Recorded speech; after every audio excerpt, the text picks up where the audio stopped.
Paz e bem, meus irmãos e minhas irmãs. Estamos na quarta-feira da 27ª semana do Tempo Comum. Estamos celebrando hoje o 5º dia da novena de Nossa Senhora Aparecida. E o evangelho de hoje é retirado de Lucas, capítulo 11, versículos de 1 a 4. Naquele tempo, enquanto Jesus orava, assim que ele terminou, um dos discípulos se aproximou dele e disse-lhe: Mestre, ensina-nos a orar, como João ensinou aos seus discípulos. Jesus então lhe disse: Quando orarem, dizei assim: Pai nosso, santificado seja o teu nome. Venha o teu reino, seja feita a tua vontade, no céu e na terra. O pão nosso de cada dia nos dai hoje. Perdoe as nossas ofensas, assim como nós também perdoamos aqueles que nos ofendem. E não nos deixes cair em tentação. Palavra da salvação. Meus irmãos, minhas irmãs, novamente estamos aqui diante do mistério da Palavra de Deus. Uma palavra que quer fecundar a nossa vida. Ela quer iluminar a nossa vida. E ela quer cumprir a sua missão, formar o homem e a mulher de Deus.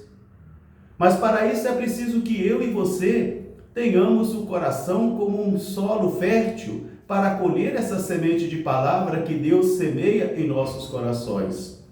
Porque constantemente o Senhor semeia a sua palavra em nossos corações por meio das santas missas que nós participamos, quando nós lemos as Sagradas Escrituras, quando nós participamos dos nossos momentos de formação.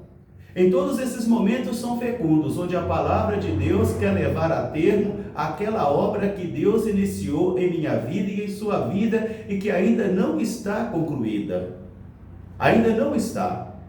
Porque eu e você, às vezes, oferecemos os obstáculos naturais a essa palavra, de modo que todos os dias nós devemos evangelizar o nosso coração e devemos anunciar o evangelho para nós mesmos todos os dias.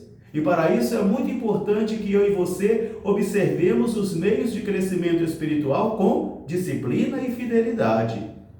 A oração pessoal, a leitura diária da Palavra de Deus e também a vida sacramental, a participação na Santa Missa, a confissão e tantos outros meios que a igreja vai nos oferecendo para que eu e você possamos progredir na compreensão do mistério de Deus. E a primeira leitura de hoje do profeta Jonas é justamente isto. Após o Senhor vencer as resistências de Jonas e após Jonas ter anunciado a destruição a Nínive e Nínive ter feito penitência e o Senhor ter perdoado a cidade, agora Jonas está aborrecido. Está aborrecido porque Deus não cumpriu aquilo que ele tinha prometido, não destruiu a cidade. É interessante, não? Jonas está aborrecido com Deus porque Deus não cumpriu a promessa que ele tinha feito, queria destruir a cidade. E Jonas, na sua oração de hoje, dessa manhã, vai jogar na cara de Deus: eu sei que o Senhor é um Deus compassivo, misericordioso e de uma misericórdia sem limites, por isso eu tive medo de anunciar o castigo e o Senhor não ia cumprir o que prometeu. Depois, o Senhor fez surgir uma plantinha que dava sombra na cabeça de Jonas. Jonas ficou muito agradecido, aproveitava bem aquela sombra. Depois Deus mandou então uma lagarta que comeu a planta e a planta morre e Jonas começa a amaldiçoar também, aborrecido. Jonas se importava com a vida da planta, mas não se importava com a vida das pessoas de Nínive. Deus chama a atenção de Jonas nessa manhã. Você é capaz de se compadecer dessa planta, mas não é capaz de se compadecer das pessoas. E às vezes a nossa vida de oração pode ser assim. Meus irmãos, minhas irmãs, vamos contemplar Jesus orando, porque essa manhã um dos discípulos está pedindo uma coisa a Jesus que muita gente tem pedido aos pastores da nossa igreja, aos consagrados da nossa igreja: ensina-nos a orar, ensina-nos a rezar. E é interessante observarmos como que os nossos países de matriz cristãos foram inundados com experiências religiosas orientais, com meditações transcendentais, com orações e isso e aquilo, porque às vezes nós não temos isso para oferecer ao nosso povo. Temos um excesso de rezas, como nos ensinava Santa Teresa d'Ávila. Orar não é muito falar, é muito amar. Ou como nos ensinam os místicos franciscanos, a oração é a respiração do amor. Ou como também nos ensinou Dom Pedro Casaldáliga para corrigir um desvio de mentalidade de muitos pastores e pastoralistas que diziam tem que orar com a vida, tudo é oração. E chega Dom Pedro Casaldáliga e ensinava, a oração é tudo, mas tudo não é oração. A oração é tudo, mas tudo não é oração. Meus irmãos, minhas irmãs, mesmo com a enxurrada de rezas que nós temos nos meios de comunicação, mesmo com a enxurrada de rezas que nós temos em nossas paróquias, às vezes orações e rezas tão viciadas simplesmente para cumprir ritos, cumprir épocas, cumprir datas, mas não temos essa cultura de oração. Estamos pobres. E aqui está um grande tendão de Aquiles para o pastoreio da igreja. Aqui está um grande tendão de Aquiles para a nossa vida pastoral. Não sabemos orar. Não sabemos rezar.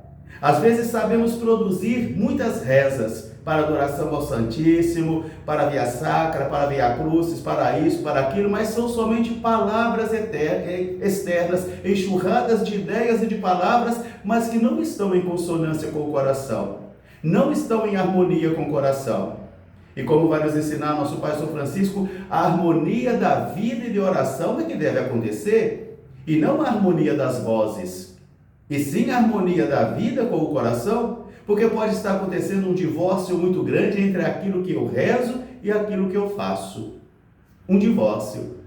Por isso o discípulo vai chegar a contemplar Jesus orante, o divino orante.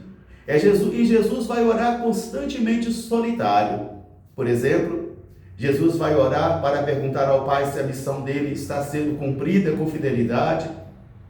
Jesus vai estar em oração pessoal, quando ele vai perguntar aos discípulos sobre sua identidade profunda.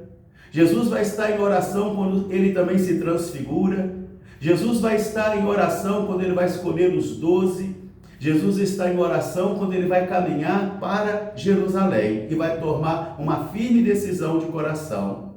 Constantemente nós encontramos Jesus saindo da vida pastoral, saindo do ativismo pastoral e mergulhando na solidão e no silêncio. Porque como nos ensinaram os místicos, a oração mental é a mestra da vida espiritual. E também como nos ensinou Pascal, querer crer ainda não é crer. Por isso ainda hoje os cristãos querem que eu e você os ensinemos a rezar, nos ensinemos a orar, mas ninguém pode dar o que não tem. Jesus vai apresentar não uma teoria espiritual, uma teoria religiosa. Jesus vai apresentar uma oração que é um itinerário de vida. Um itinerário de vida, um projeto de vida, onde Deus é Pai de todos, somos irmãos, pertencemos a uma grande família, que está em todos os lugares. Seja feita a tua vontade no céu e na terra, porque fazer a vontade de Deus é a missão que vai fazer de mim, de você, irmão e irmã de Jesus, pai e mãe de Jesus. O pão nosso de cada dia é Ele que nos dá esse pão. Ele nos dá o pão, Ele nos fortalece.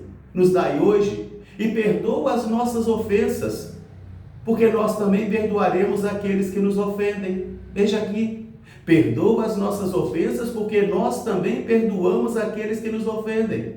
E não nos deixe cair em tentação, porque nós não vamos viver sem tentações. As tentações estarão presentes.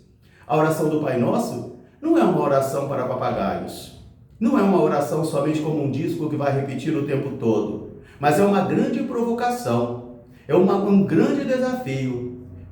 Absolver o espírito desta oração, se deixar iluminar e tocar pelo espírito desta oração e começá-lo a colocar em prática. Porque a oração do Pai Nosso é um itinerário de vida, um plano de vida que o Senhor propõe a mim e a você, porque a oração deve condicionar o nosso agir, o nosso modo de viver, de pensar e nos relacionarmos. Se a oração está divorciada da vida, então ela não nos serve para nada, e faz-se necessário criar então uma cultura orante. Um grande fraterno abraço para todos, paz e bem. Até amanhã, se Deus quiser. Seráfico Pai São Francisco, rogai por nós. Paz e bem.